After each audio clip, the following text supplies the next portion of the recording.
ہر قسم کی حمد و ثنا، ہمہ قسم کی عبادت، یکتائی، وحدائی، شہنشاہی، بادشاہی، تنہائی، کبریائی، وحدائی اللہ رب العالمین کی ذات و برکات کے لیے خاص، انگنت لا تعداد بے حد و حساب پانی کے قطرات، ریت کے ذرات اور اشجار کے پتوں سے زیادہ درود و سلام امام الانبیاء، تاجدار انبیاء، امام الشہداء، امام الصلحاء، امام الفقہاء، امام اعظم، رہبر اعظم، ہادی اعظم، مہدی اعظم جناب سیدنا محمد مصطفیٰ علیہ الصلاۃ والسلام کی ذات و برکات کے لیے خاص۔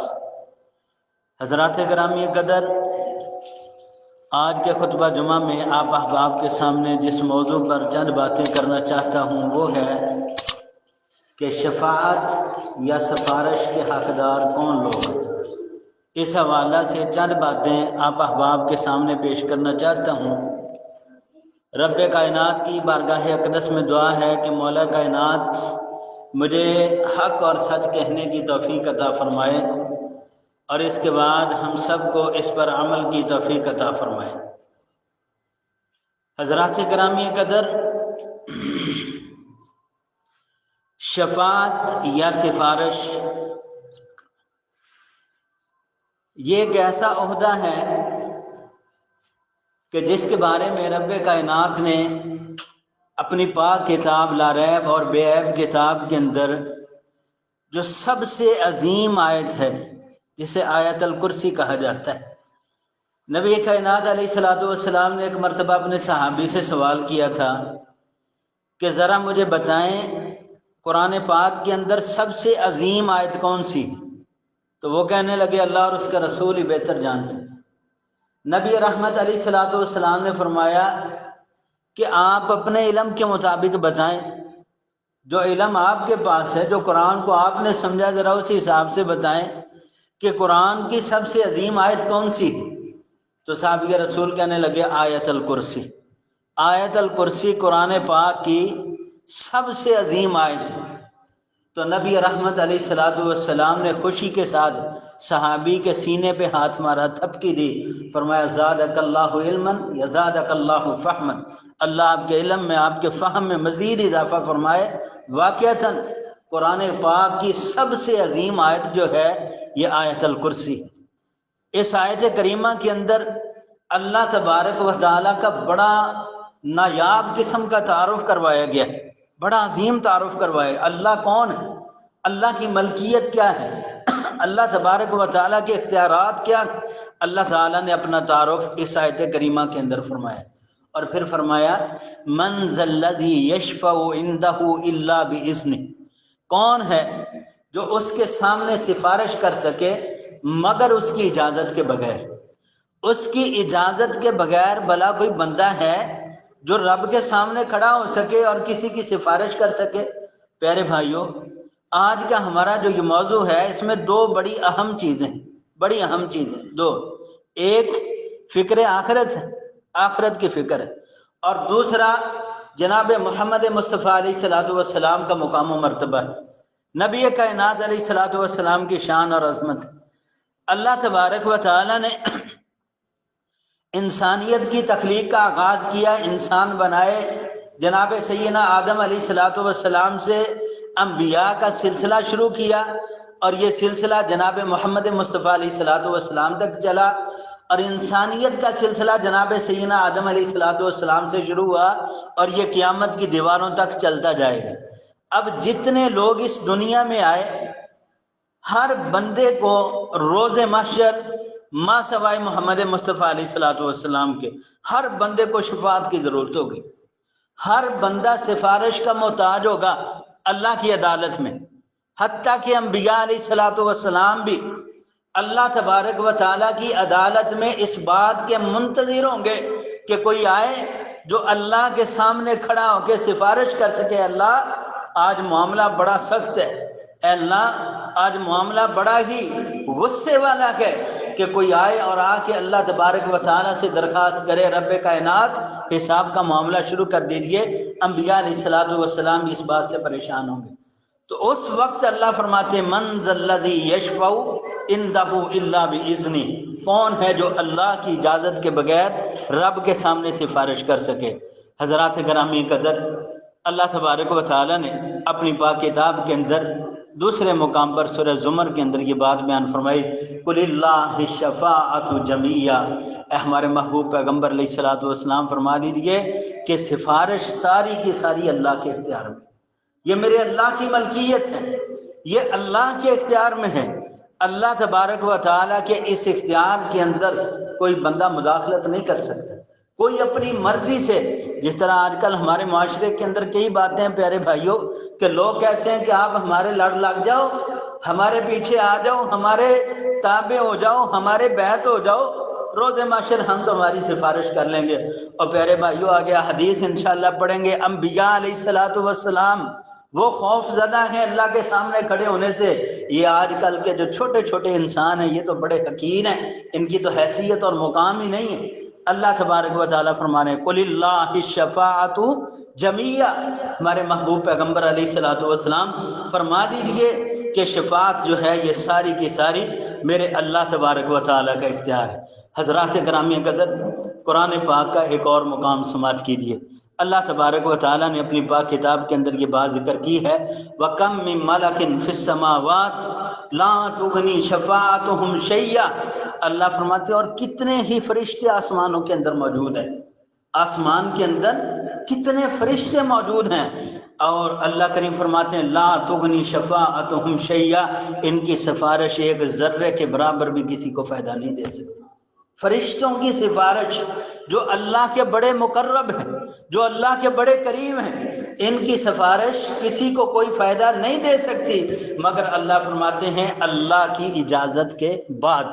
اللہ اجازت دے تو پھر فرشتے کی شفاعت بھی کام آئے گی، اللہ اجازت دے ملائکہ کی سفارش بھی کام آئے گی، اور اگر اللہ اجازت نہ دے تو پیارے بھائیوں کسی کی سفارش کام آنے والی نہیں ہے۔ حضرات گرامی قدر، اسی حوالہ سے نبی کائنات علیہ الصلوۃ والسلام کے کچھ فرامین پڑھتے ہیں کہ پیارے نبی علیہ الصلوۃ والسلام نے اپنے آپ کا تعارف کیسے فرمایا، اور نبی مکرم علیہ الصلوۃ والسلام نے سفارش کے بارے میں باتیں ہمیں کیا سکھائیں۔ پیارے نبی علیہ الصلوۃ والسلام بحیثیت شاف مشرق، پیارے نبی علیہ الصلوۃ والسلام نے فرمایا کہ اللہ تبارک و تعالی نے مجھے 5 ایسی چیزیں عطا کی ہیں جو میرے علاوہ کسی اور پیغمبر کو نہیں دی۔ 5 چیزیں اللہ تبارک و تعالی نے جناب نبی کائنات علیہ الصلوۃ والسلام کو ایسی 5 چیزیں عطا فرمائی ہیں جو آقا دو جہاں جناب محمد مصطفیٰ علیہ السلام کے علاوہ کسی پیغمبر کو، کسی نبی کو نہیں دی گئیں۔ وہ 5 چیزیں کون سی ہیں؟ سب سے پہلی بات، اللہ کے محبوب پیغمبر علیہ الصلوۃ والسلام نے فرمایا کہ اللہ کریم نے مجھے 1 مہینے کی مسافت پر دشمن کے مقابلے میں رعب عطا کیا ہے۔ 1 مہینے کی مسافت پر دشمن کے مقابلے میں اللہ کریم نے رعب عطا کیا ہے۔ کیسے؟ جناب محمد رسول اللہ صلی اللہ علیہ وسلم اپنے دشمن سے، اپنے مخالف سے، کافر سے اتنی دور بیٹھے ہیں کہ وہاں تک پہنچنے کے لیے 1 مہینہ لگے گا، تو وہ کافر وہاں بیٹھا بھی نبی کائنات علیہ السلام سے خوف زدہ ہے۔ یہ رعب جناب محمد مصطفیٰ علیہ الصلوۃ والسلام کو اللہ تبارک و تعالیٰ نے عطا کیا، اور یہ آپ کے علاوہ اور کسی دوسرے پیغمبر اور رسول کو نہیں دیا گیا۔ حضرات گرامی قدر، دوسری بات جو نبی کائنات علیہ الصلوۃ والسلام نے فرمائی، آپ علیہ السلام نے فرمایا کہ اللہ تبارک و تعالیٰ نے ساری زمین کو میرے لیے پاک بنا دیا۔ پہلی امتوں کے لیے مخصوص جگہ اور مخصوص مقام تھے عبادت کے، جناب رسول اللہ صلی اللہ علیہ وسلم کے لیے اللہ تعالیٰ نے ساری زمین کو پاک بنا دیا، ماں سوائے چند جگہیں جو ہیں، مثال کے طور پہ واش روم وہ زمین پر ہی ہے نا، گندگی والی جگہ ہے۔ اسی طرح جانوروں کے باڑے جہاں پر جانور ہوتے ہیں، اسی طرح کوڑا کرکٹ والی جگہ، گندگی والی جگہ جہاں پہ فطری طور پہ بندہ پسند نہیں کرتا، اس کے علاوہ جو پاک صاف جگہ ہے وہ ساری کی ساری امت محمدیہ کے لیے اللہ تبارک و تعالیٰ نے نماز کی جگہ بنائی ہے کہ میری امت کو جہاں نماز کا وقت ملے وہ نماز ادا کرے۔ تیسری بات جو نبی کائنات علیہ السلام کو اللہ تعالیٰ نے عطا کی وہ ہے مال غنیمت۔ پہلی قوموں کے اندر مال غنیمت حرام تھا، وہ استعمال نہیں کر سکتے تھے، امت محمدیہ کے لیے اللہ تبارک و تعالیٰ نے مال غنیمت حلال کیا۔ آپ نے واقعہ پڑھا ہوگا حابیل اور قابیل کے بارے میں۔ حضرات گرامی قدر، حابیل اور قابیل کا ایک واقعہ معروف ہے ہمارے معاشرے میں۔ لوگ کہتے ہیں جی اور ایک کی بہن خوبصورت تھی، دوسرے کی بدصورت تھی، اسی وجہ سے ان کا آپس میں جھگڑا ہوا اور قتال ہو گیا۔ یہ بات درست نہیں ہے۔ حابیل اور قابیل کی جو جنگ ہوئی تھی وہ حسد کی بنا پر ہوئی۔ قرآن پڑھ کے دیکھیے، قرآن کھول کے دیکھیے، حسد کی بنا پر ہوئی تھی۔ ان کے پاس مال تھا، دونوں بھائیوں نے اپنا مال اللہ کے سامنے پیش کیا، صدقے کا مال اللہ کے سامنے پیش کیا۔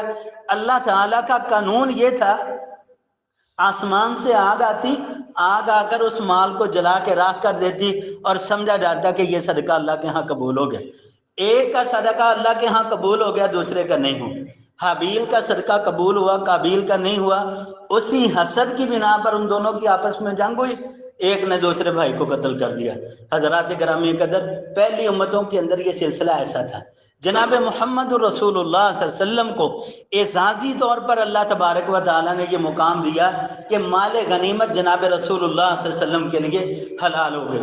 حضرات محترم، چوتھی بات جو نبی کائنات علیہ الصلوۃ والسلام نے فرمائی وہ یہ ہے کہ اللہ تبارک و تعالیٰ نے مجھے شفاعت کا حق دیا جو میرے علاوہ اور کسی نبی کو حاصل نہیں۔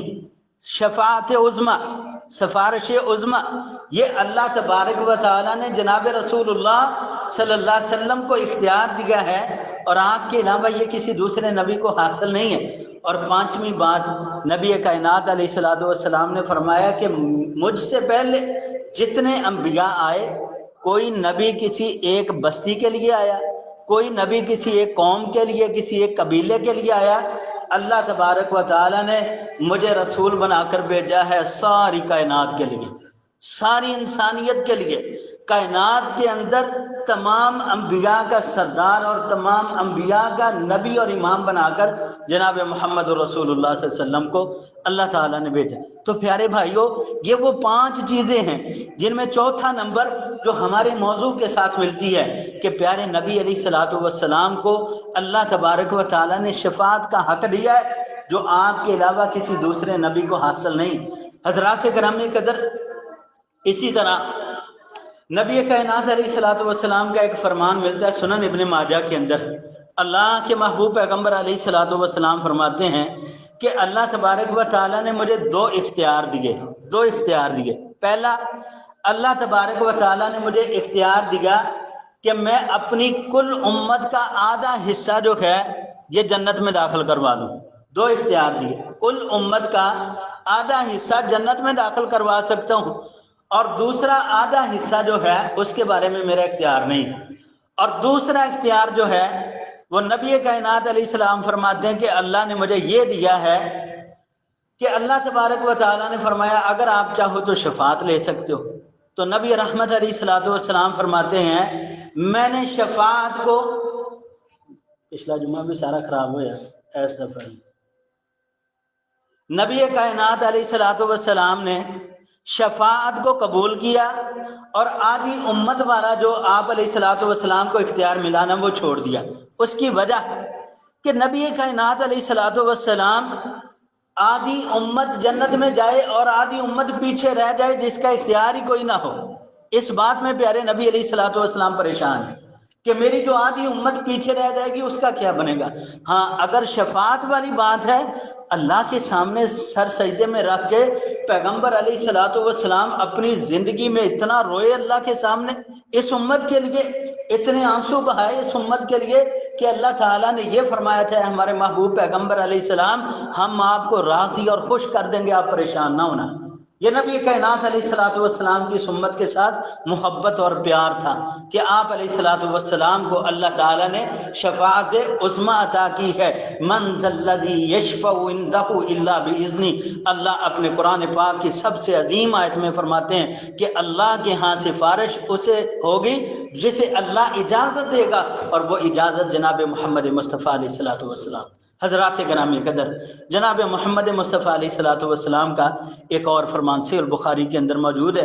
نبی کائنات علیہ الصلوۃ والسلام فرماتے ہیں ہر نبی کی ایک اختیاری دعا ہوتی ہے، ہر نبی کی ایک اختیاری دعا ہوتی ہے کہ وہ اپنی کوئی بھی ایک دعا اللہ تبارک و تعالیٰ سے ہر صورت منوا سکتا ہے۔ اللہ تبارک و تعالیٰ سے کہہ سکتا ہے کہ اللہ یہ میری دعا ہے اور اسے لازمی قبول کرنا ہے۔ اور یہ ہر نبی کی شان ہے کہ وہ اپنی ایک دعا اللہ تبارک و تعالیٰ سے اپنی ایک ضرورت منوا سکتا ہے۔ نبی کائنات علیہ الصلوۃ والسلام فرماتے ہیں کہ میں نے اس دعا کو رد کر دیا، میں نے وہ دعا دنیا میں نہیں مانگی، میں نے وہ دعا اللہ تبارک و تعالیٰ کے سامنے رکھ دی ہے کہ اللہ میری یہ دعا دنیا میں نہیں بلکہ آخرت میں مجھے اس کی اجازت دی جائے۔ اور آخرت میں پیارے نبی علیہ الصلوۃ والسلام نے فرمایا کہ یہ وہ دعا ہے جو میں اللہ کے سامنے اپنی امت کی بخشش کے بارے میں پیش کروں گا کہ اللہ مجھے آج اجازت دی جائے، میں اپنی امت کی سفارش کرتا ہوں کہ اللہ میری امت کو معاف کر کے اس کو جنت میں داخل کر دیا جائے۔ حضرات گرامی قدر، پیارے نبی علیہ الصلوۃ والسلام اس انداز میں اس امت کے ساتھ محبت کرنے والے، اللہ اکبر اللہ۔ پیارے نبی علیہ الصلوۃ والسلام کا ایک اور فرمان سماعت کیجیے، اللہ اکبر اللہ۔ نبی کائنات علیہ الصلوۃ والسلام فرمایا، صحیح مسلم کے اندر حدیث آتی ہے، اللہ کے محبوب پیغمبر علیہ السلام فرماتے ہیں قیامت کے دن آدم کی ساری اولاد میں سردار میں ہوں گا، اللہ اکبر اللہ۔ یہ نبی کائنات علیہ السلام کا مقام ہے۔ قیامت کے دن آدم کی ساری اولاد میں رسول اللہ صلی اللہ علیہ وسلم فرماتے ہیں کہ سردار میں ہوں گا۔ اور پھر پیارے نبی علیہ الصلوۃ والسلام نے فرمایا کہ سب سے پہلا وہ انسان جس کی قبر کو کھولا جائے گا وہ اللہ کے رسول صلی اللہ علیہ وسلم فرماتے ہیں کہ میں ہوں گا، سب سے پہلے میری قبر کو کھولا جائے گا۔ پھر نبی کائنات علیہ السلام نے فرمایا کہ سب سے پہلے جس کو شفاعت کی اجازت دی جائے گی اور جس کی شفاعت قبول ہوگی وہ رسول اللہ صلی اللہ علیہ وسلم نے فرمایا کہ میں محمد صلی اللہ علیہ وسلم ہوں گا، کہ جسے اللہ تبارک و تعالیٰ اجازت بھی دیں گے اور صرف اجازت ہی نہیں، پھر ان کی بات مانی بھی جائے گی، ان کی شفاعت کو مانا بھی جائے گا۔ حضرات گرامی قدر، یہ وہ باتیں ہیں جو رسول اللہ صلی اللہ علیہ وسلم نے ہمیں سکھائیں، اور جب ہم قرآن پڑھتے ہیں تو اللہ تبارک و تعالی ہمیں اس بات کا اعلان کرتے ہیں، قل اللہ الشفاعۃ جمیعہ، لوگو یاد رکھو سفارش اللہ کی ہے، حکم اللہ کا ہے، اجازت اللہ کی ہے، اللہ کے علاوہ کسی دوسرے کا حکم نہیں چلے گا۔ اور من ذا الذی یشفع عندہ الا باذنہ، کون ہے جو اللہ کے سامنے اللہ کے حکم کے بغیر آئے اور لوگوں کو بخشوا کے چلا جائے؟ ایسا کوئی بندہ نہیں ہے، جسے اللہ اجازت دیں گے وہ کر سکتا ہے۔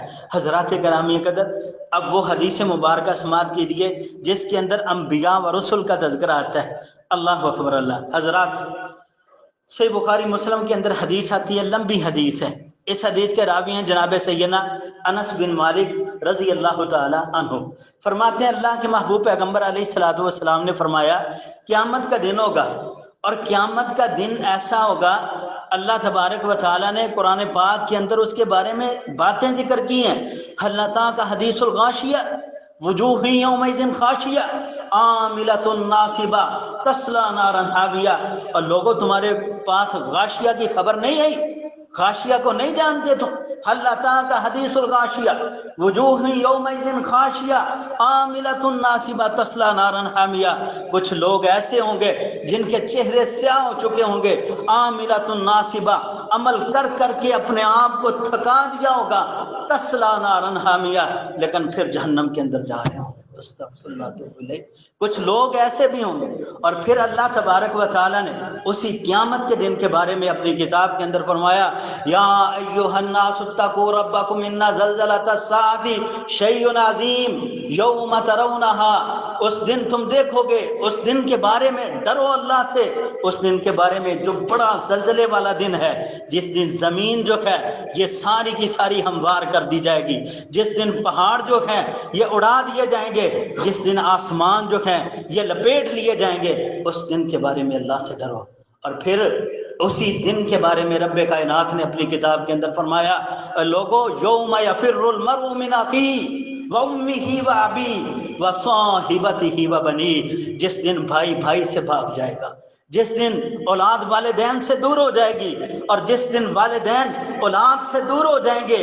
اور اس دن کے بارے میں رب سے ڈرو جس دن کیفیت یہ ہوگی، انبیاء کی زبان پر بھی رب نفسی رب نفسی رب نفسی ہوگا، اے اللہ آج مجھے بچا لے، اے اللہ آج مجھے بچا لے۔ اس دن کے بارے میں تو یارو ہماری تیاری کیا ہے؟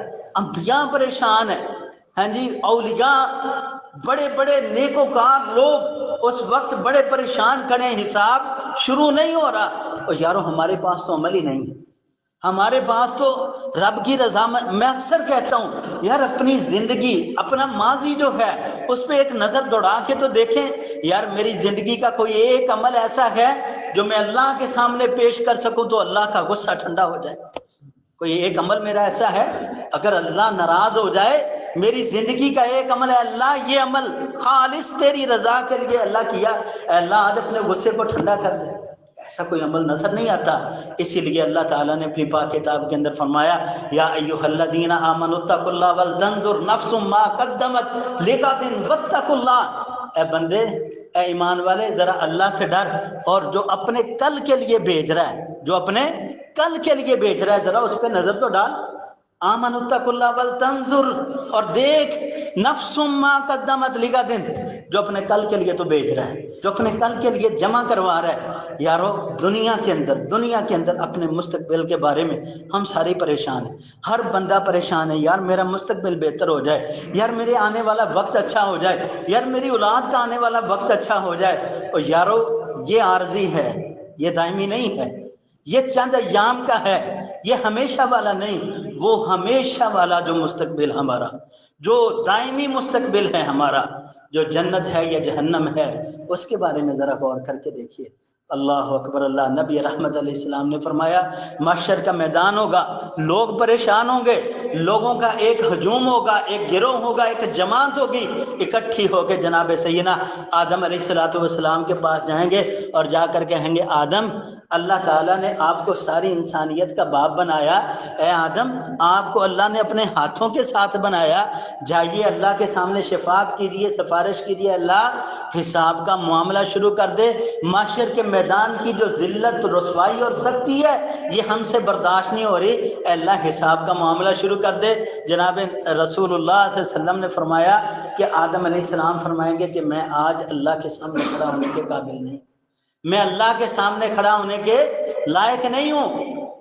وجہ بتائیں گے کہ میں نے اللہ کی نافرمانی کی تھی جنت کے اندر، اللہ نے مجھے حکم دیا تھا پودے کے قریب نہیں جانا، قرآن پڑھ کے دیکھیے، آدم علیہ السلام سے خطا ہو گئی، پودے کے قریب گئے، پھل کھایا، جنت سے نکلے، آدم فرماتے ہیں کہ آج اگر اللہ نے مجھے اس بات سے پکڑ لیا مجھے چھڑانے والا کوئی نہیں۔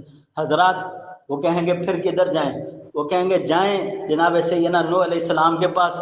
کائنات میں اللہ کے پہلے رسول، نبی اور رسول میں فرق ہوتا ہے، ذہن میں رکھیے، نبی اور رسول میں فرق ہوتا ہے۔ کائنات میں اللہ کے پہلے رسول وہ ہوتا ہے جو نئی شریعت، نئی کتاب، نئی دعوت لے کے آتا ہے۔ نبی وہ ہوتا ہے جو اپنے سے پہلے کی دعوت کو جاری و ساری رکھتا ہے۔ پہلے رسول کائنات میں جو آئے جو جناب سیدنا نوح علیہ السلام ہے، آپ اللہ کے پہلے رسول ہیں۔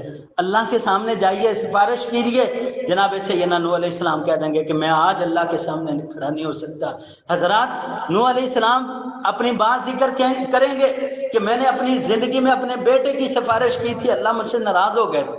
حضرات یہ گروہ جناب سیدنا ابراہیم علیہ السلام کے پاس جائے گا، ابراہیم آپ تو اللہ کے خلیل ہیں، آپ تو اللہ کے دوست ہیں، اللہ نے قرآن پاک میں فرمایا کہ اللہ تعالیٰ نے آپ کو اپنا خلیل بنایا، آپ تو اللہ کے بڑے محبوب ترین بندے، آپ کے بارے میں اللہ نے اپنی کتاب میں فرمایا وَإِبْرَاهِيمَ الَّذِي وَفَّى، ابراہیم بڑے وفادار انسان ہیں، ابراہیم جائیے اللہ کے سامنے درخواست پیش کیجیے۔ ابراہیم علیہ السلام فرمائیں گے نہیں۔ حضرات یہ گروہ موسیٰ کے پاس جائے گا، موسیٰ جواب دے دیں گے علیہ السلام، یہ گروہ عیسیٰ کے پاس جائے گا، عیسیٰ علیہ السلام بھی انکار کر دیں گے۔ بالآخر خاتم الرسول، امام الانبیاء، امام اعظم، رہبر اعظم، کائنات کے ساری کائنات کے امام جناب محمد مصطفیٰ علیہ السلام کے پاس یہ گروہ آئے گا، اور جناب رسول اللہ صلی اللہ علیہ وسلم فرماتے ہیں کہ میں اللہ کے سامنے پیش ہوں گا، میں اللہ تبارک و تعالیٰ کا دیدار کروں گا اور اللہ کو دیکھوں گا، اور دیکھتے ہی میں اللہ کے سامنے سر سجدے میں رکھ دوں گا۔ اللہ اکبر، میں اللہ کے سامنے سر سجدے میں رکھ دوں گا، اور اس وقت جو میں اللہ کی تعریف کروں گا وہ تعریف اب میرے علم میں نہیں، اب نہیں میں جانتا کہ وہ کلمات کون سے ہیں جو اس وقت میں اللہ کی تعریف میں کہوں گا، وہ کلمات کتنے عظیم ہوں گے، وہ کلمات بھی اللہ مجھے اس وقت سکھائے گا۔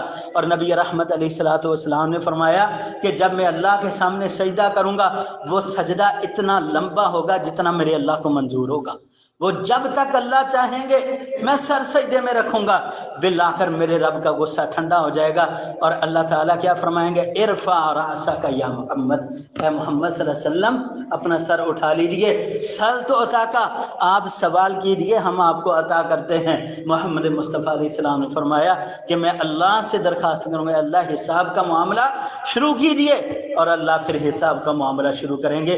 اور یہ شفاعت عظمی جب ساری کائنات، اور یارو یہاں پر کوئی 200 500 1000 2 4000 لوگ جمع ہو جائیں نا، بندہ پریشان ہو جاتا ہے، اتنا مجمع ہے جی۔ اس مجمع کے بارے میں سوچئے جہاں پہ کروڑوں اربوں کھربوں سے بھی زیادہ لوگ ہوں، جہاں آدم علیہ السلام سے لے کے قیامت تک آنے والا ہر مرد اور عورت جمع ہوگا، ہر بچہ بوڑھا جوان وہاں پر موجود ہوگا، اور جب زبان پر صرف ایک ہی لفظ ہوگا، ربی نفسی، اللہ آج ہماری حفاظت فرما لے۔ یارو اس وقت جو شخصیت کام آئے گی وہ میرے اور آپ کے امام، میرے اور آپ کے پیغمبر، میرے اور آپ کے رہبر جناب محمد مصطفیٰ علیہ السلام ہوں گے۔ ذرا سوچئے آج ہم ان کے ساتھ وفا کرتے ہیں؟ ذرا سوچئے کیا ہمارے اعمال ایسے ہیں کہ محمد صلی اللہ علیہ وسلم ہماری سفارش کریں؟ کیا ہم نے اللہ کو راضی کیا؟ کیا ہم نے محمد صلی اللہ علیہ وسلم کی اطاعت اور فرما برداری کی؟ یارو اگر تو کرتے ہیں تو فبیہا، الحمدللہ کہیے، اگر آپ یہ عمل نہیں کرتے تو پھر آج غور کرنے کی ضرورت، ابھی وقت ہے ہمارے پاس، اپنے اللہ کو راضی کر لیجئے۔ حضرات گرامی قدر، اللہ اکبر، اللہ نبی کائنات علیہ السلام اپنی اس امت کے بارے میں اتنا پریشان ہوتے، قرآن پاک کے اندر 2 آیات آتی ہیں اور ان کی تفسیر حدیث کے اندر آتی ہے کہ ایک مرتبہ نبی کائنات علیہ السلام اپنے صحابہ کرام کے اندر موجود ہیں۔ آپ علیہ السلام نے قرآن پاک کی وہ آیت پڑھی جو ابراہیم علیہ السلام کی دعا اور ان کا قول ہے۔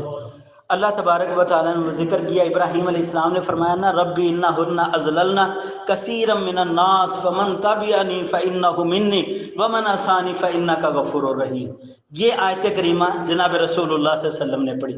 پھر قرآن پاک کا دوسرا مقام پڑھا جو جناب سیدنا عیسیٰ علیہ السلام کا قول ہے، ان تعذبہم فانہم عبادک وان تغفر لہم فانک انت العزیز الحکیم۔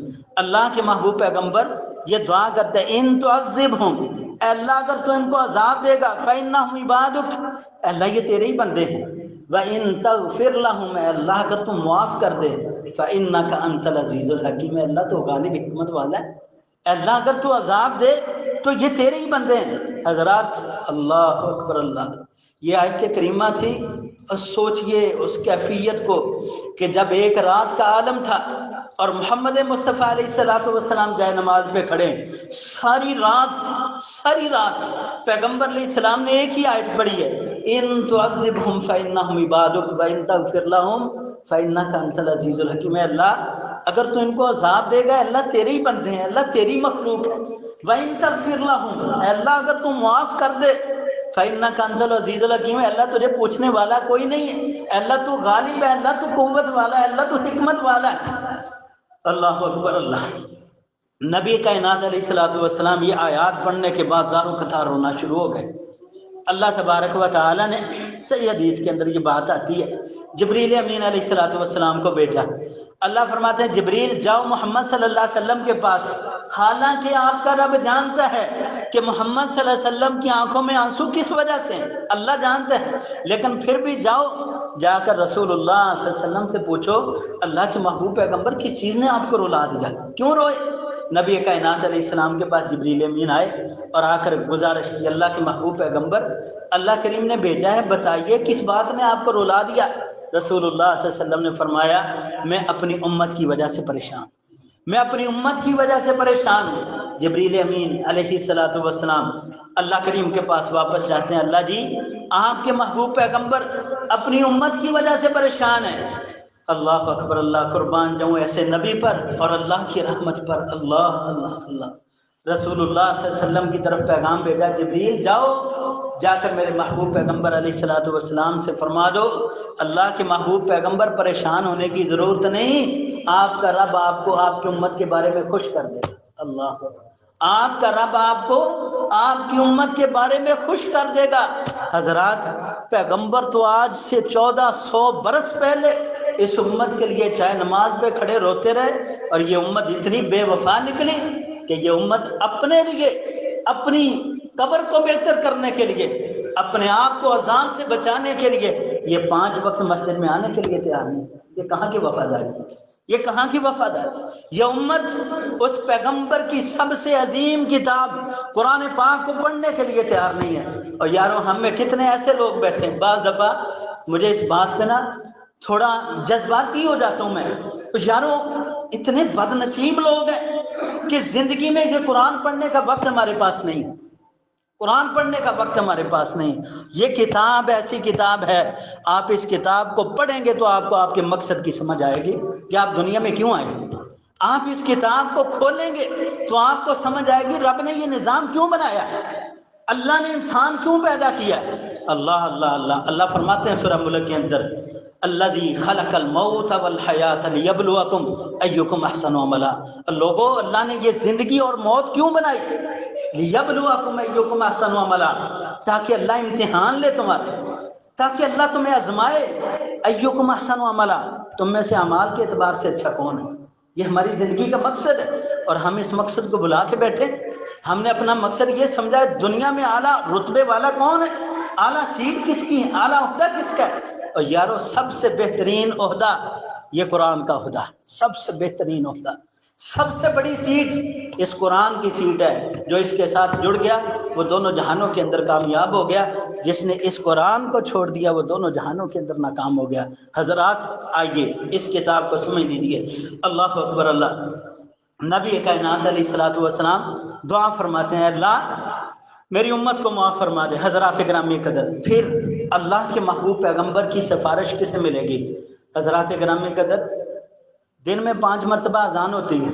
ہر بندہ اپنے اپنے سینے پہ ہاتھ رکھ کے اپنے اپنے دل سے سوال کرے، کون بندہ ایسا ہے جو ایمانداری سے 5 اذانوں کا جواب دیتا ہے؟ ہر بندہ اپنے نفس سے سوال کیجئے۔ 5 مرتبہ رب کا بلاوا آتا ہے، 5 مرتبہ صدا بلند ہوتی ہے، اللہ اکبر اللہ اکبر۔ 5 مرتبہ آواز آتی ہے، کون ہے جو اس اذان کا جواب دیتا ہے؟ اور ہم امت محمدیہ کے بہت بڑے دعوے دار ہیں، عشق مصطفیٰ کا بہت بڑا ہمارے پاس سرٹیفکیٹ موجود ہے۔ اور یارو اللہ تبارک و تعالیٰ کے پاک پیغمبر علیہ الصلوۃ والسلام نے فرمایا کہ جو بندہ مؤذن کے کلمات کا جواب دیتا ہے، جس طرح مؤذن کہتا ہے نا اسی طرح کہتا جاتا ہے۔ مؤذن نے اذان مکمل کی، یہ بعد میں پڑھتا ہے، اللہم رب هذه الدعوة التامة والصلاة القائمة آت محمدا الوسیلة والفضیلة وابعثه مقاما محمودا الذی وعدته۔ ایک آگے الفاظ آتے ہیں، یہاں تک بھی پڑھ سکتے ہیں، آگے انک لا تخلف المیعاد یہاں تک بھی پڑھ سکتے ہیں۔ جو بندہ یہ دعا پڑھ لیتا ہے اذان کے بعد، محمد مصطفیٰ علیہ الصلوۃ والسلام نے فرمایا حلت لہ شفاعت یوم القیامہ، قیامت کے دن میری شفاعت اس کے لیے جائز ہو جائے گی۔ ہر اذان کے بعد، ہر اذان کے بعد جو بندہ یہ دعا پڑھتا ہے اس کے لیے میری شفاعت جائز ہو جائے گی، اور اس کے ساتھ توحید شرط ہے۔ آگے انشاءاللہ دوسری آیت بھی آ رہی۔ اور یارو ہم اذان کا جواب ہی نہیں دیتے، پتہ ہی نہیں ہوتا۔ فجر بستر پہ جا رہی ہے، ظہر کاروبار میں، عصر کاروبار میں، مغرب اپنے معاملات میں، عشاء پھر گپ شپ میں جا رہی ہے، اذان کا جواب دیتا کون ہے؟ مسلمان؟ کدھر گیا مسلمان یارو؟ اپنے اپنے آپ سے سوال کیجئے۔ سینکڑوں مجالس ایسی ہیں جن کے اندر بیٹھ کے یہ بات نوٹ کی ہے، گپ شپ کے اندر مصروف ہیں لیکن اذان تک سے مس نہیں ہوتے۔ یارو کدھر گئی مسلمان؟ ہم تو بہت بڑے دعوے دار ہیں جنت کے، اللہ جنت ہمیں دے دے، عمل تو اپنائیے، اعمال کر کے دکھائیے۔ جناب محمد مصطفیٰ علیہ الصلوۃ والسلام نے فرمایا جو بندہ صبح و شام، یارو یہ بھی بڑے افسوس کی بات، ہمارے پاس نا اس کام کے لیے بھی ٹائم نہیں ہے۔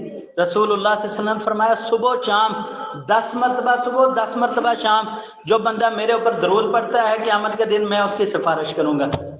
ہر بندہ اپنے آپ سے سوال کرے، یار بہت بڑا کام ہے، اللہ کے رسول صلی اللہ علیہ وسلم آپ کی آل پہ درود پڑھنا ہے، آپ نے پڑھنا ہے اللہم صلی علی محمد وعلی آل محمد، 10 مرتبہ صبح کہنا ہے، 10 مرتبہ شام کو کہنا ہے۔ ہمیں گپ شپ سے ٹائم ہی نہیں ملتا۔ کتنا ٹائم لگتا ہے؟ گھنٹے لگتے ہیں؟ چند سیکنڈ لگتے ہیں، چند سیکنڈ لگتے ہیں۔ 10 مرتبہ درود پڑھنے کے لیے، اور ہمارے پاس ہماری زندگی میں چند سیکنڈ بھی موجود نہیں، اور ہم مسلمان ہیں کہنے کو، ہم مسلمان ہیں کہنے کو، ہماری مسلمانی کدھر گئی؟ کہاں کے مسلمان یارو؟ اللہ اکبر اللہ۔ پھر توحید والا بندہ، توحید والا بندہ نبی کائنات علیہ السلام اس کی سفارش کریں گے، اور مشرک آدمی کی سفارش نہیں۔ اللہ تبارک و تعالیٰ نے اپنی پاک کتاب کے اندر یہ بات ذکر کی ہے۔ اللہ اکبر اللہ۔ سورہ توبہ کے اندر یہاں پر نا اللہ تعالیٰ نے ایک قانون بنایا تھا کہ مشرک بندہ فوت ہو جائے اس کے لیے بخشش کی دعا نہیں کرنی، اگرچہ تمہارا قریبی رشتہ دار کیوں نہ۔ اللہ تبارک و تعالیٰ نے فرمایا ما کان للنبی والذین آمنوا ان یستغفروا للمشرکین ولو کانوا اولی قربی، کسی نبی کے لیے اور کسی مومن بندے کے لیے یہ لائق ہی نہیں۔ سورہ توبہ ہے، ما کان لنبی، نبی کے بھی یہ لائق نہیں ہے، والذین آمنوا، اور ان لوگوں کے بھی جو ایمان والے ہیں ان کے بھی یہ لائق نہیں ہے کیا؟ ان یستغفروا للمشرکین، کہ مشرک بندہ فوت ہو